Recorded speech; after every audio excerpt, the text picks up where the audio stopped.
Ron DeSantis looks to me like he's, I never like to call people right wing, but the things he's doing right now, they're right wing.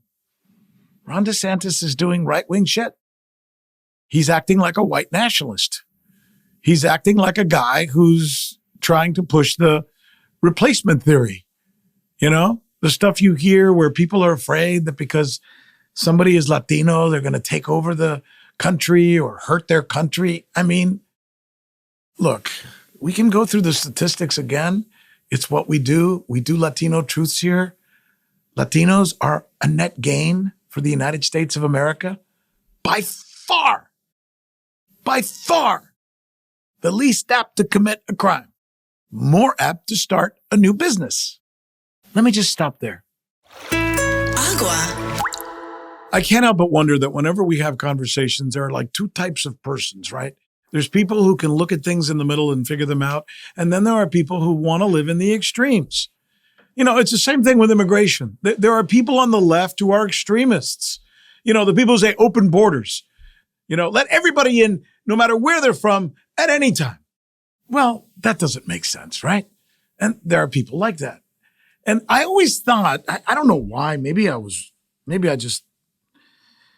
misinformed about him, but I kind of thought Ron DeSantis, the governor of Florida, was kind of like one of those guys who was a common sense guy.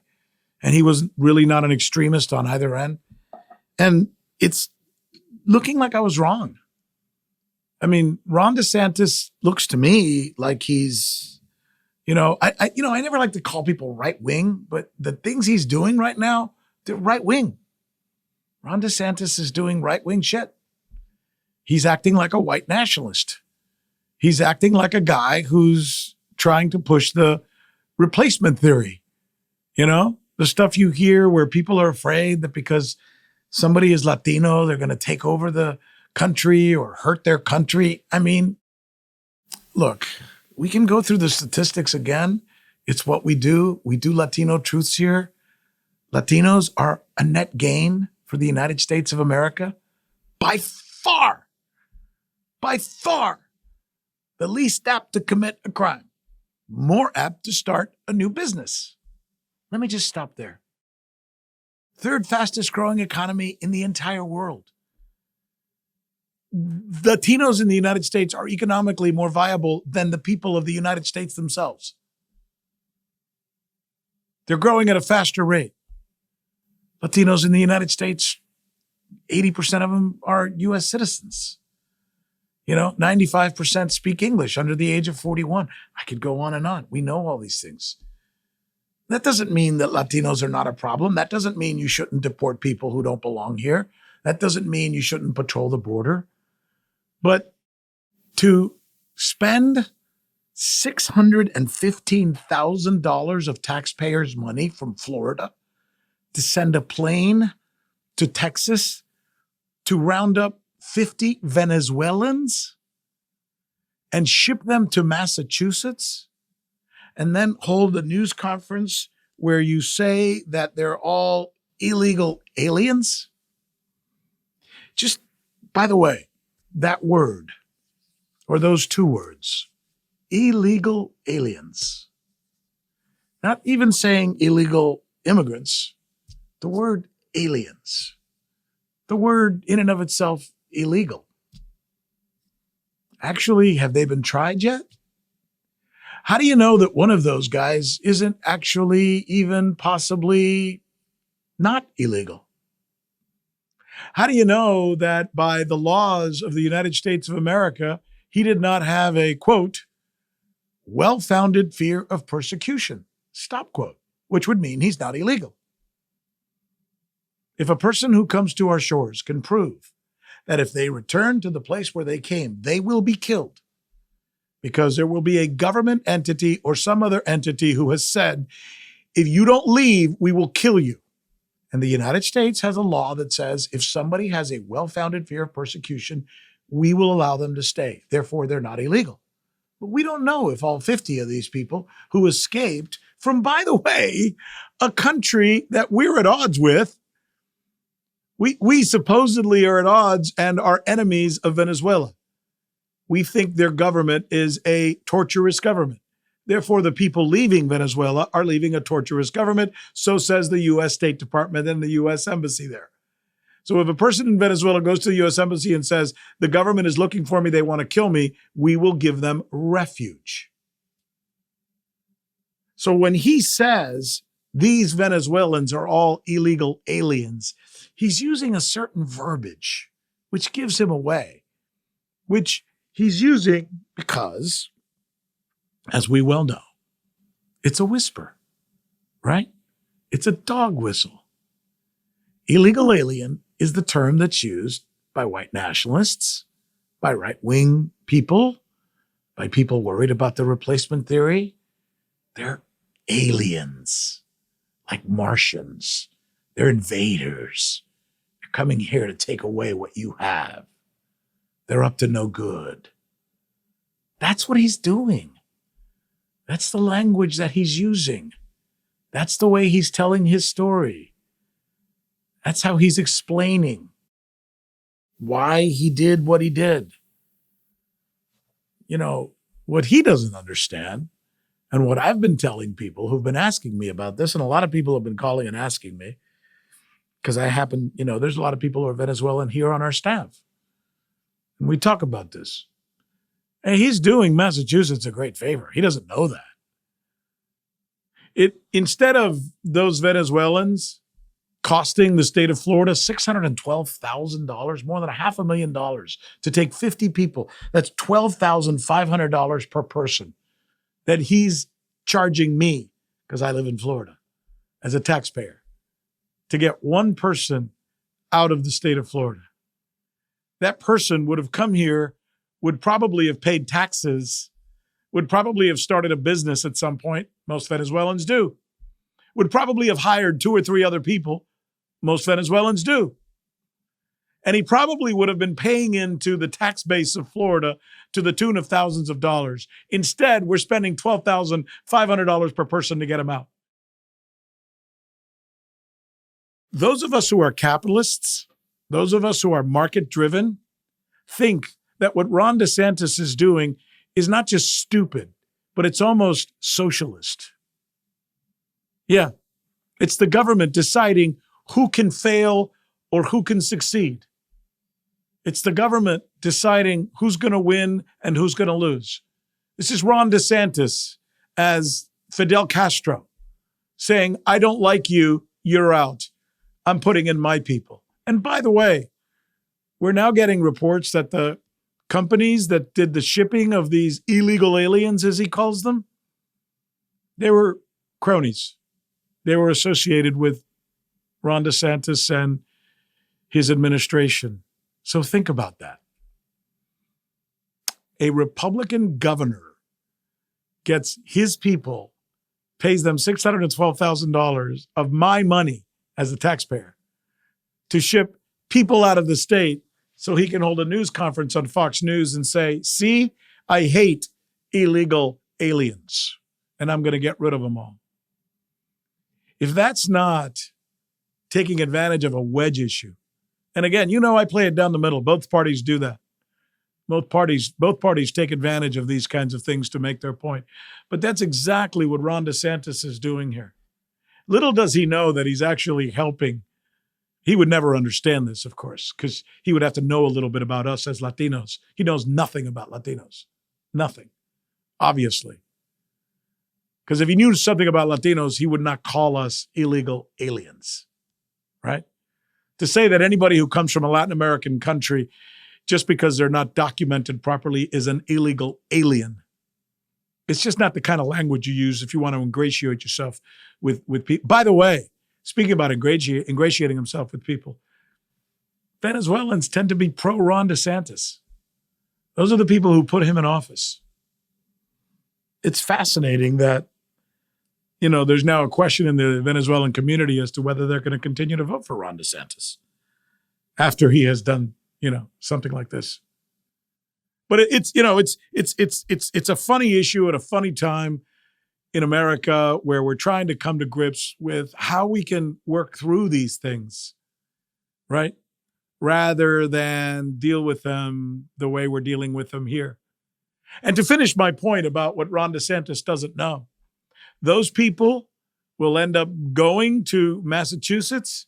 And if Massachusetts is lucky enough to have them stay there, they will be the teachers, the lawyers, the business people.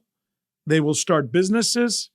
Their sons and daughters will go to school there and probably end up with the highest GPAs in the school.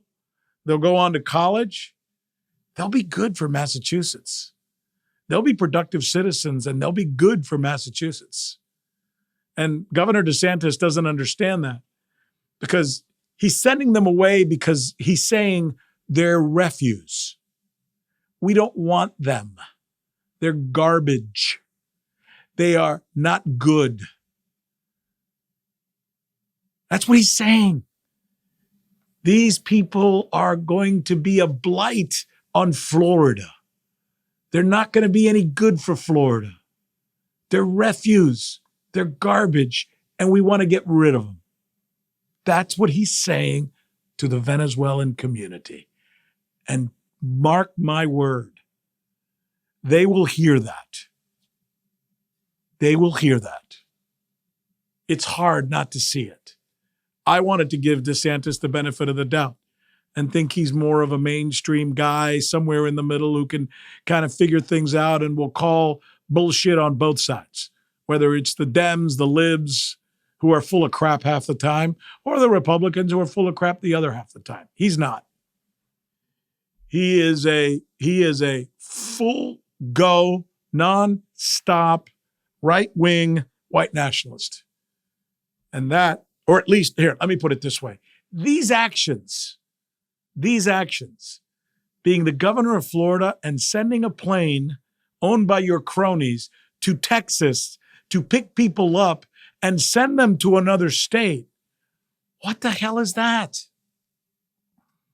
I could almost understand, though I'd still disagree with it, if he was taking people from Florida and sending them somewhere. But he's going to another state to pick up people.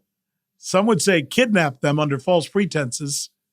Because if tomorrow I went and stopped someone on the street in my neighborhood in a van or a bus and said, hey, there's a fire and you've got to run. Get out of here. I'll take you to a safer place. And you jump in there. And then I take you to who the hell knows where, Alaska or something, and drop you off in a blizzard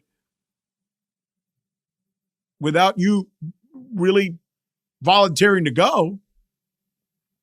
Because if you go under false pretenses, you're not really volunteering. It's kind of kidnapping, isn't it? It's a heck of a thing. It's a heck of a thing. Something that we would usually only expect to see in other countries. Speaking of other countries, there's something really fascinating going on right now. It's happening in Iran.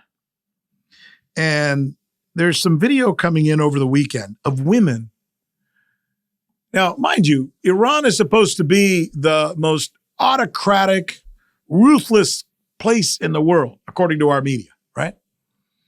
And that's why, to a certain extent, I always like looking at stories before I cast a judgment. We're supposed to hate Iran because it's an autocratic, horrible place where people are shot and killed in the streets if they defy Sharia law. Well, I want you to listen to this. These are women taking to the streets, chanting, angry protesters that they are. They take off their hijabs in public to show their dissatisfaction. These are all women, at least the ones taking off the headdress. They're angry that a woman was recently arrested and punished and died in jail because she was picked up because she wasn't wearing her hijab. So they're protesting because of what happened to that woman. What does that sound like? Sounds exactly like what happened in the United States. Sounds exactly like what happened in the United States. Right? Here, take a listen.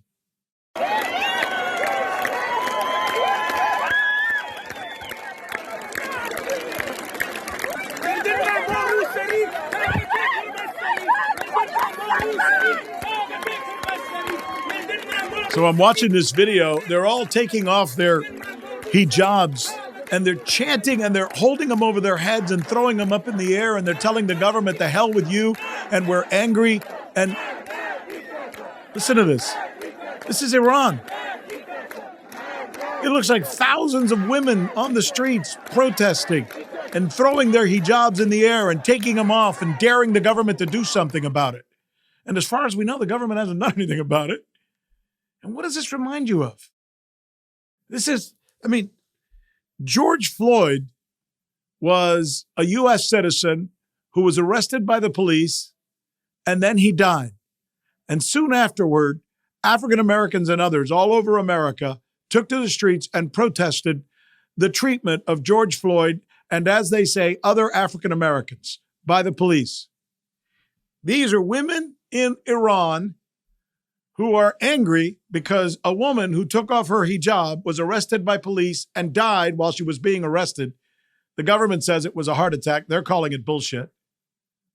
And now they've taken to the streets and are protesting because they demand freedom for other women.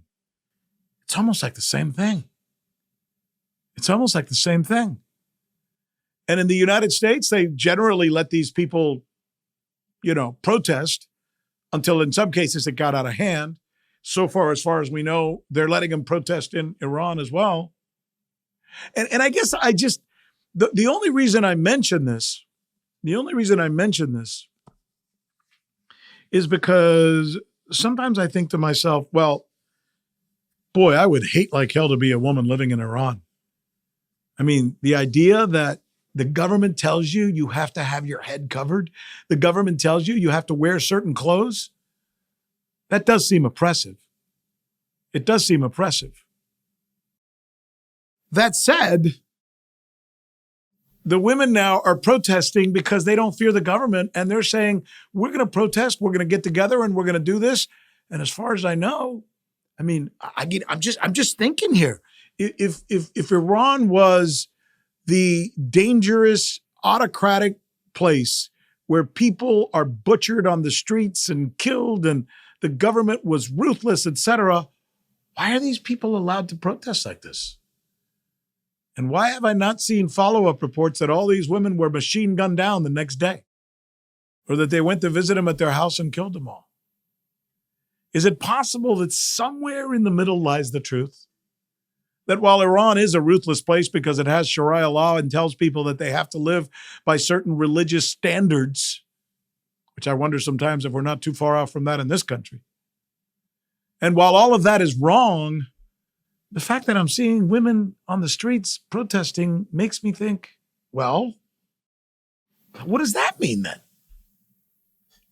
This whole business of what happens, especially in a lot of these Middle Eastern countries, is sometimes baffling to me. And it does from time to time make me wonder why the media presents things as they are.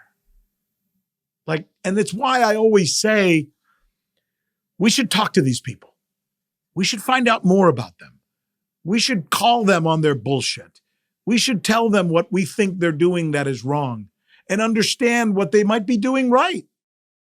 Because we are not, as much as we love America and I love this country and will defend it with my life if I have to, we are not the arbiters of truth. And we have our own problems with our own system when it comes to what we call democracy. So before we go around saying our system is perfect and everybody else is wrong, I think we ought to give a listen to places like Iran and Russia and China and every other country out there. Not because I want to agree with them, especially if they're autocratic butchers, as they are in some cases, but because we need to understand what is the truth. For example, why are these women protesting no different than women protest here, or African Americans protest here, or other people protest here? And if that place was so dangerous, why weren't they gunned down? Some people would argue that the African Americans who protested after George Floyd were treated worse than these women protesting in Iran. Yeah, put that in your pipe and smoke it. Speaking of the Middle East, did you see what's going on with the Queen's funeral? Let's talk about that. So the world is somewhat shocked. I don't know if you've noticed this is going on. Everybody's talking about the Queen's funeral. Be honest with you, it's hard not to think that this thing is being overcovered.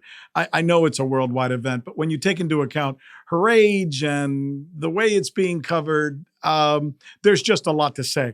But one of the things, so I haven't spent a lot of time talking about this, unlike everybody else.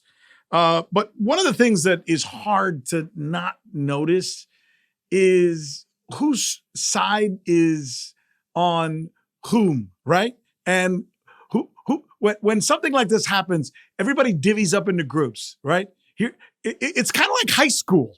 it's like, right? Girls in high school when they're like 16 and 17, and it's like, this is my best friend, and we're all going to hang out together. And those girls over there, we don't hang out with them because they're the other ones, and they got cooties or, whatever it is. Well, that's kind of what's going on right now. This is one of those, there's cliques forming, right? And of course, that's always going to happen. But one of the ones which I think is fascinating, and I don't know if you guys have seen this, and it says so much about the world, is we know they're not going to invite Venezuela. They're not going to invite Russia because of everything going on with Ukraine, which you could make an argument that they probably should. Because you know what? Fine, we'll settle the Ukraine thing. And eventually, by the way, they have to settle the Ukraine thing. But they say they're not going to invite Russia. They're not going to invite Venezuela. They're not going to invite several other countries that are on the bad list. But then they invited the Crown Prince of Saudi Arabia, Mohammed bin Salman. And you begin to wonder, well, wait a minute. You're inviting the guy who we all know is responsible for butchering an American journalist? I mean, just think. I mean, under this guy's direction, according to the CIA's reports and the intel reports that I have read personally, he did everything possible to get Khashoggi, the journalist for the Washington Post, to go to a place where there was a plan to kill him and then chop him up into pieces so nobody would find out and get him out of there. And we have every reason to believe that the Crown Prince of Saudi Arabia was behind that. Well, let me put it to you this way. It wouldn't have happened if he hadn't okayed it, okay? That's not the kind of country where people just make those decisions on their own. And now we ask ourselves, so that guy's invited to the Queen's funeral? That guy's invited to the Queen's funeral? Huh? Please help me understand this. Well, I couldn't stop thinking about this. So I've asked Sarah Leah Whitson to join us, Executive Director of DAWN, Democracy for the Arab World Now. She's a superstar, by the way. I could go on and on about her credentials in the field of human rights, et cetera, et cetera. So she can speak to this. She studies this. She thinks about this. And she's good enough to join us. By the way, we should mention something to you. It might be a little irritating, and we apologize for that. But you're going to hear a little dinging sound from time to time during my conversation with Sarah. It's, I promise it won't be that obtrusive, but it is there, and it might bug you a little bit during the conversation. But, we do the best we can. I'd rather tell you now than rather you think it's your phone and constantly be looking down at your phone, but we apologize for that. Hi, Sarah. Thanks for joining us here on the Rick Sanchez News Show podcast. Thanks for having me. Rick. No, this is good. Okay, so your reaction. All these other countries are told they can't go to the Queen's funeral, which, by the way, is a religious event. I think, and even in families, the guys who aren't on the in, you let them come because you're supposed to get together and pray. It's a harmonious event. Everybody should come. But if you're going to start leaving people out, why would you leave this guy in, right? Well, they didn't leave him in. They were deeply conflicted. And that's why up to this moment, we still have the is he or isn't he coming to the funeral, or the reception after the funeral. Is he on the invitation list? Is he not on the invitation list?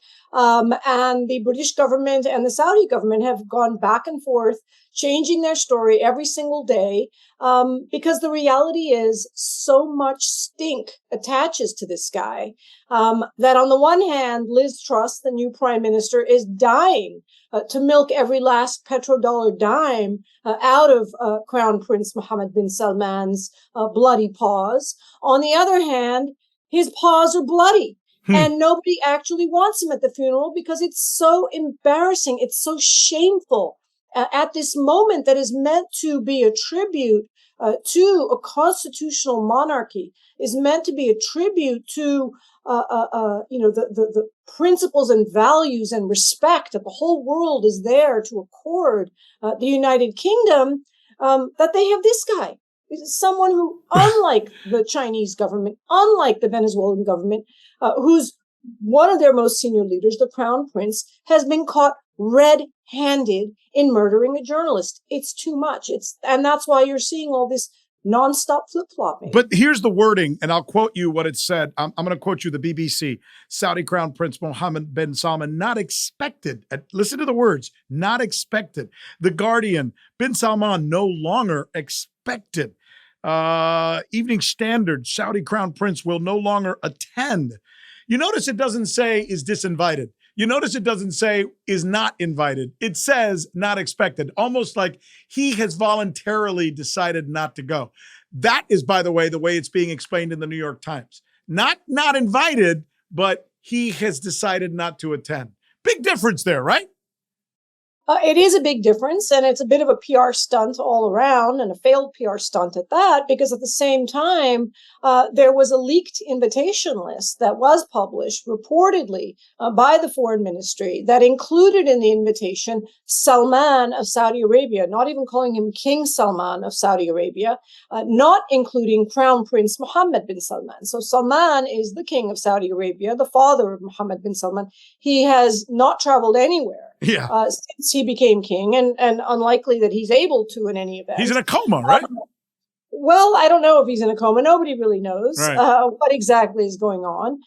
But again, it just shows this herky-jerky back and forth of, well, he's invited to the reception, but he's not invited to the funeral. Well, he's invited to the funeral, but he's choosing not to come.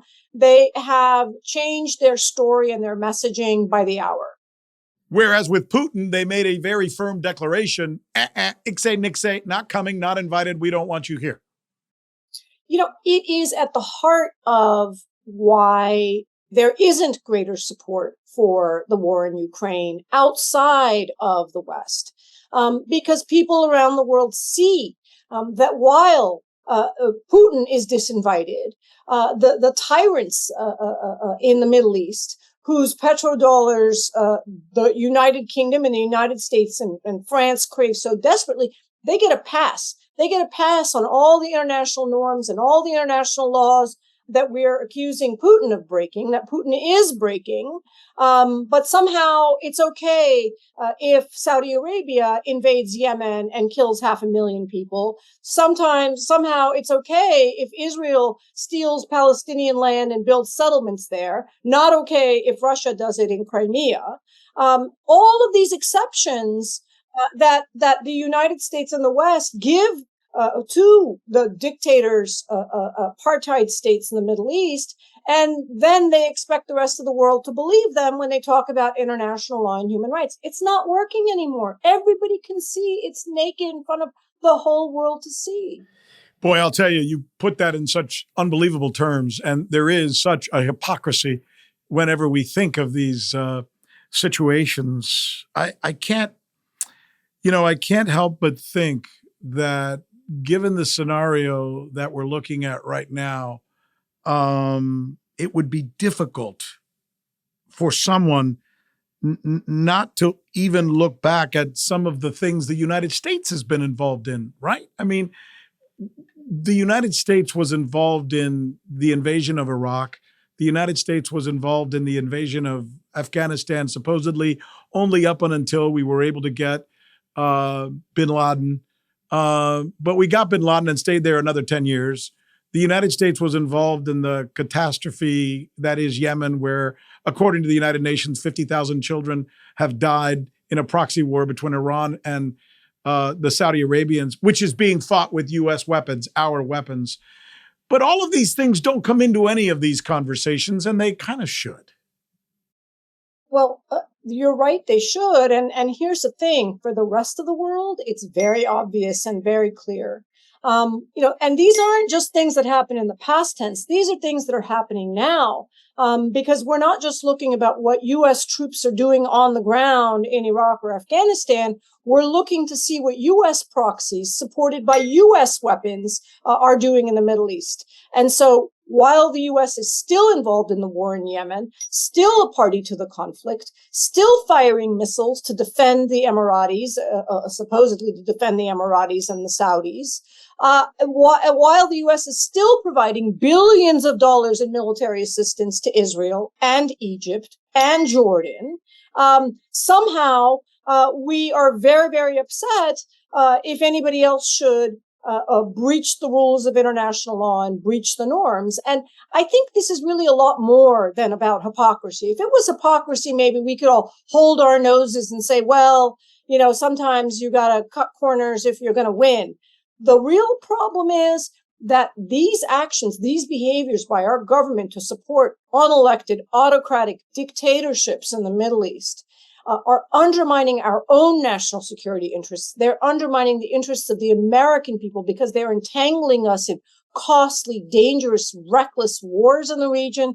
They're generating mass conflict and instability in the region. And they are ensuring that we lose the war of ideas, of values against China and Russia. President Biden tells us that promoting democracy is his top priority, and that's how we're going to win against China and Russia. We're going to lose that battle because the whole world can see that we don't really mean it when we talk about democracy. We don't really mean it when we talk about human rights. So I want to go back to something you said about the relationship we have with these countries because of, well, for monetary reasons. You may hate Donald Trump because he's vile, but he said something which struck me at the time as being one of the few times I've ever heard a politician in the United States be completely honest. When he was asked why he was going to meet with bin Salman and why he wasn't putting sanctions on bin Salman, unlike every other country in the world that somehow gets U.S. sanctions, he said, there's just too much money at stake. It's too good a deal. We can't walk away from these guys because we get too much money and too much oil from them. He actually said that. I thought, wow. Everybody else, every other U.S. president has talked around that issue. He's the first one who just said, yeah, it's basically corrupt. I know. Sorry. That's just the way it is. The reality, in fact, is many people in the Middle East prefer Trump for just that reason. They knew what they were getting.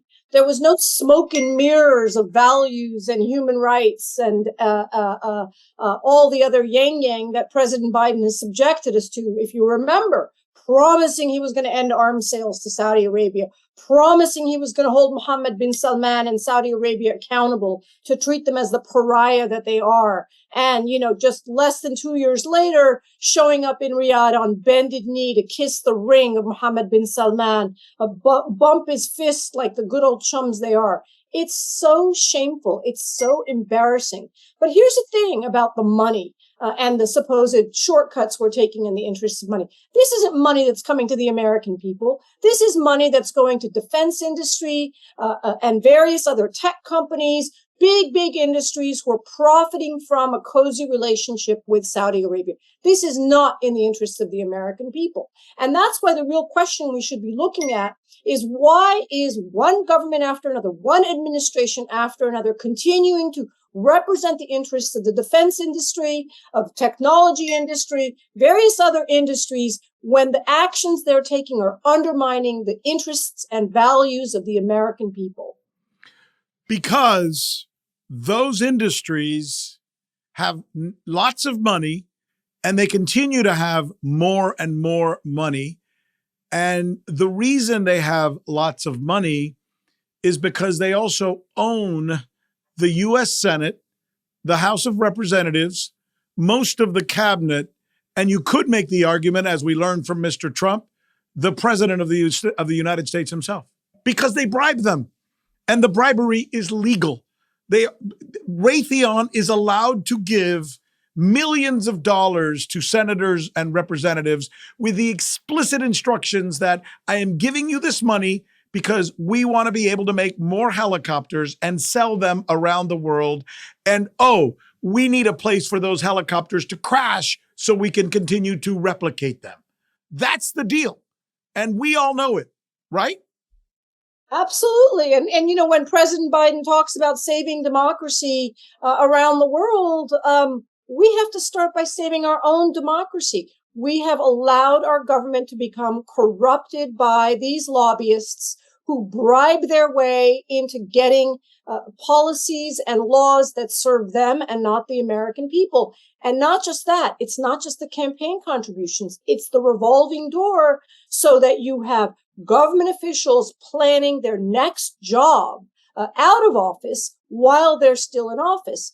And it's not just American bribery. If it was just American companies bribing American lawmakers, well, maybe at least there's American jobs at stake. Now we have foreign governments bribing American policymakers. That's why Jared Kushner gets to walk away with $2 billion in his junk pretend investment fund.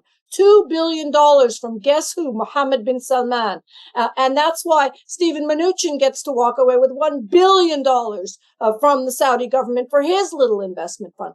This is how they're cashing in. Who do they represent? Who are they working for? Why hasn't there been more critical examination of why our Secretary of Defense was sitting on the board of a preeminent defense company? Why hasn't there been more outrage that our own Secretary of State, Secretary Blinken, has still refused to tell us who his clients were at West Exec Advisors, whether they included defense companies or even foreign governments?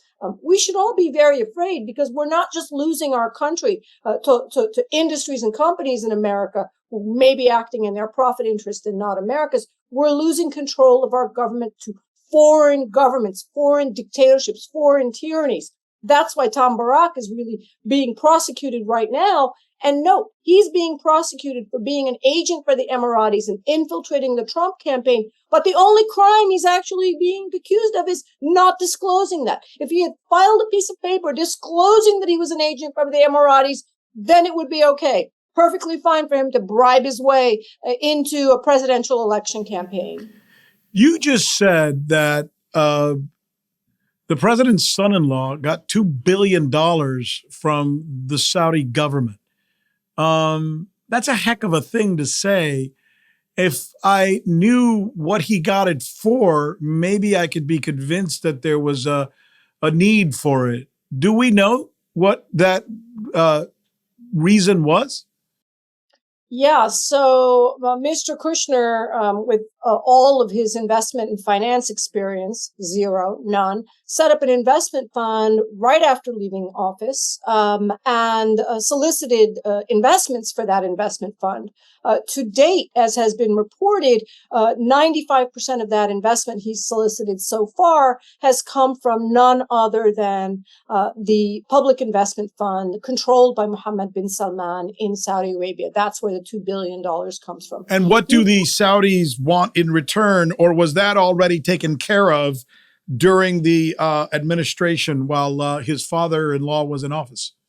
Well, it's certainly already been taken care of. And you'll remember President Trump, in another moment of candor, very openly describing how he saved his ass. He saved Mohammed bin Salman from sanction and prosecution for the murder of Jamal Khashoggi. There's a big, big, big debt that Mohammed bin Salman owes the Trump administration, owes Jared Kushner, his buddy. And by the way, that's why no matter what Biden does, no matter how deep on his knees he sinks to kiss Mohammed bin Salman's ring, Mohammed bin Salman is still going to spit on him and still go after the Republicans and still support Trump when he runs for re-election. That's what's so pathetic about this groveling of the Biden administration. Wow.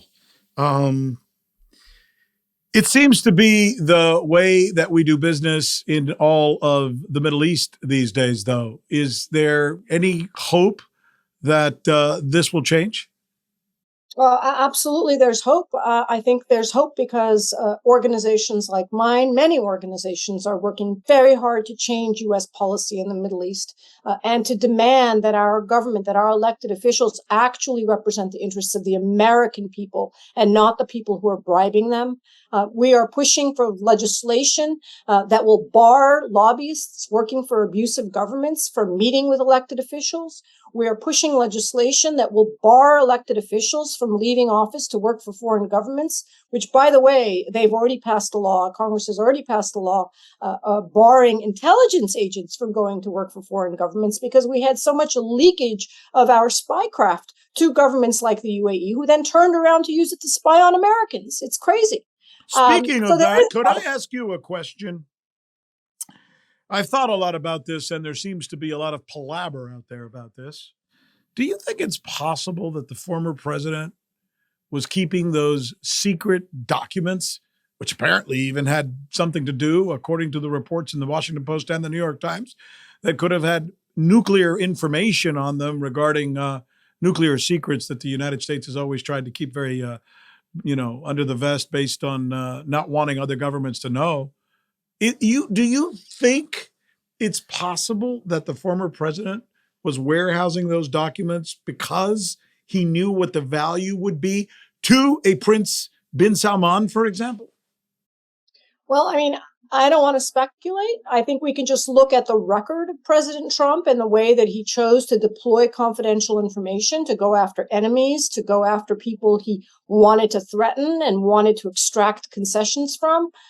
There are so many examples of egregious thefts of information by the Trump administration, the misuse of national security information, including, for example, when Jared Kushner had access to the names of Saudi activists who had gone and met with the White House, names he gave to Mohammed bin Salman to curry favor with him. Think about what you just said. Think about what you just said. Think about what you just said. People in Saudi Arabia who wanted to come to a land of the home of the free and the land of the brave, a place that calls itself, my country, your country, as the most important democracy in the world, right? And these people came to us trusting that we would take care of them and said, in the country where I come from, Saudi Arabia, they are doing these horrible things. They are butchering people. They are killing people. They are torturing people who they think might be against the government. And we, instead of protecting them and helping them, or at least doing nothing and hearing them out, you just said we turned their names and their information over to the butcherers, right? Is that what I just heard you say? That's exactly right. And that's one of the reasons why we filed the lawsuit. We support a lawsuit, a Freedom of Information Act lawsuit, because we don't just want to know what the role of Mohammed bin Salman was in the murder of Jamal Khashoggi. We want to know who in the United States knew or was privy to this information, who might have shared information about Jamal Khashoggi and the work he was doing in the United States to Saudi Arabia. And we have a very, very serious suspicion that information would implicate people like Jared Kushner. Unfortunately, the U.S. government has provided us no information that we've asked for in terms of what U.S. officials knew and when they knew about the threat to Jamal Khashoggi and the threat to other Saudi activists who've been attacked, harassed, surveilled, their family members held hostage in Saudi Arabia because of their activism here in the United States. Most countries in the world, when they want intel from the United States, they send in people to, I guess, spy, and they send in people to get to know the right people and ask questions. The Saudis don't need to do any of that. They could just buy it from the highest source. Well, that's exactly what they've done. Wow. That is a fascinating story. And it really doesn't speak well of who we are. I mean, it's disappointing. I mean, you and I, we both love America, but there's some things we need to fix when it comes to our foreign policy. And I'm not sure that given where we are right now, it's going to get any better, because I don't really think, with all its vileness and all its faux pas, that the Trump administration was any better or any worse than the administration we have right now, or frankly, even the one before that. Do you agree? I think that in the Middle East, we've seen a lot more hand-wringing by the Biden administration, and before that, the Obama administration, about all the wrong things they're knowingly doing in the Middle East, but in the end, still do them. Whereas with the Trump administration, there was no hand-wringing. They were unapologetically supporting the dictators, as Trump called General Sisi of Egypt his favorite dictator. But, so it was a lot more naked. I think there's a lot more guilt and angst among the people inside the Biden administration, and that's why on the margins you'll have them try to do a little bit of with an individual case of a detainee here and there. But writ large, they remain loyal to decades of U.S. policy that is about supporting, empowering, conspiring with authoritarian, abusive, apartheid governments in the Middle East to maintain hegemony, enrich American defense companies. As long as they have enough money and they have enough oil and they're willing to share it with the right people and the right organizations in the United States, but not necessarily to the benefit of the American citizenry. And that's the differentiator. That's exactly right. Yeah, that's a fascinating revelation. Sarah Leah Whitson, thank you so much. Unbelievable discussion. I mean, these are the kinds of truths that we'd like to see more Americans understand, not because we want to be critical of our country, not because we want anything other than the best for our country, but because these things are important to know. And you're not going to hear this if you turn on CNN or MSNBC or Fox News, or even to a certain extent, the New York Times and the Washington Post. You just won't. It's almost like they're not allowed to talk about these things. I don't know why. I think I do, but it is what it is. And that's why we do these. And that's why we have these conversations with people like Sarah Leah Whitson, Executive Director of DAWN, Democracy for the Arab World Now. Thank you, Sarah, so much for your time. Appreciate it. I want to talk about something else before we go. And it's about Ken Burns, got a new doc out. You know, Ken Burns has, it's called, he's so good, he actually has something called the Burns effect. It's an effect that's used in documentaries, and videographers use his techniques to make other documentaries today. And it's interesting what he does. He can take a still and make it look like it's moving. And that's what he's done in many of his documentaries that are so good. Well, he's got a documentary that's coming out this week.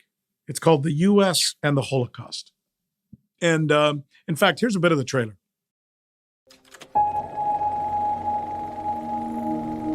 My colleagues and I have been making documentaries about America for more than 40 years. Our next film is one of the most important we've ever worked on.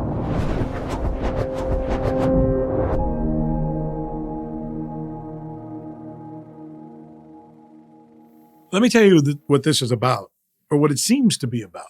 I haven't seen it yet, by the way, but it's called The U.S. and the Holocaust on PBS. Brand new Ken Burns documentary. They're always good. I expect this one will be good. Seems like it's timely, too. Let me tell it to you this way. I have a dear friend of mine who was sharing a story with me recently about something that happened to his daughter.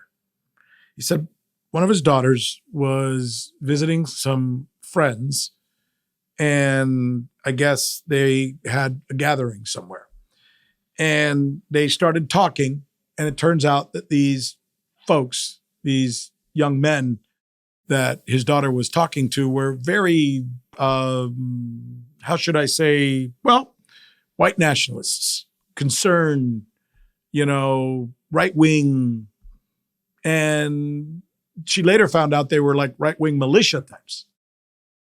And she said at one point during their conversation, and she's not, by the way, she's a Latina, but like many Latinos, you can't tell we're Latinos because we don't sound Latino. I sound like I'm from the Midwest, even though I was born in Cuba. So I guess they took a liking and wanted to share some information with them. And they said, oh, yeah, we're white nationalists and we're getting ready for the war. And she was like, what war? Civil war that's coming. In fact, let us show you something. And then they took her down to, I guess, I don't know, the basement or something. And they opened up some doors. And there they had like an arsenal of weapons. Just all kinds of what looked like machine guns and weapons to be used for that day when suddenly fighting is going to take place on the streets of America because there's a civil war coming. And somehow one side is going to win out against the other. There's a lot of talk about these days. And I worry about that. We should all be worried about that because it would certainly be the last thing we need. And think about it.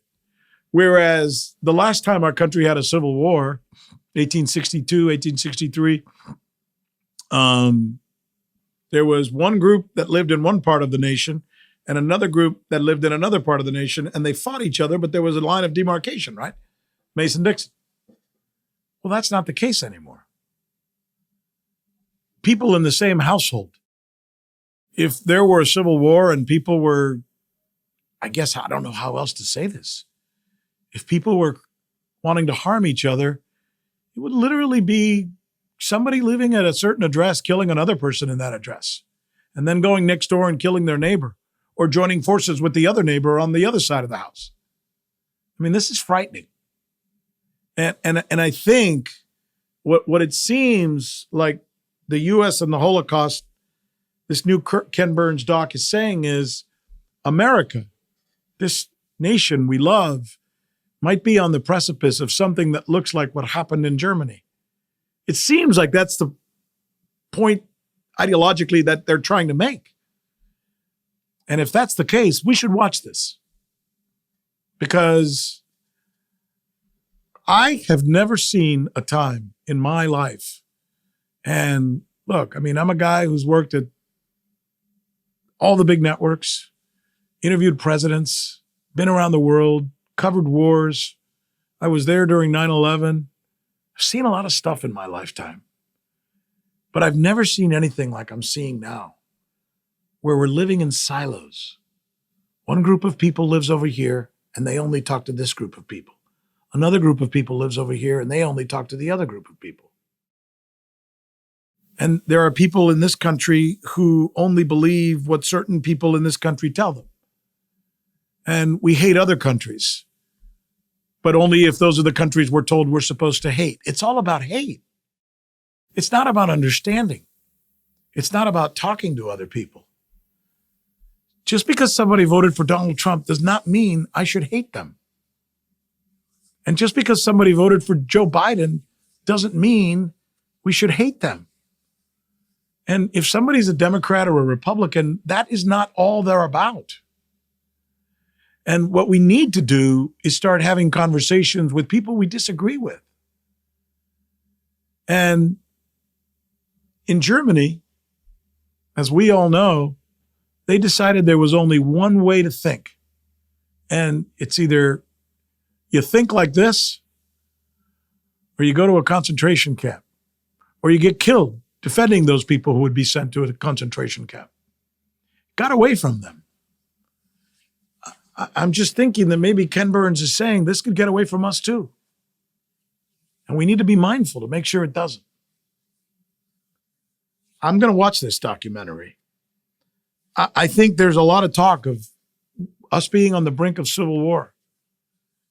And there are people out there who want to divide us because there's money in division, just like there's a lot of money to be made from war, as we heard just a little while ago in our conversation with Sarah. But we, as Americans, need to be smart enough to figure out who are the truth tellers and who are the demagogues. And there's plenty on both sides. That's what we try to do here.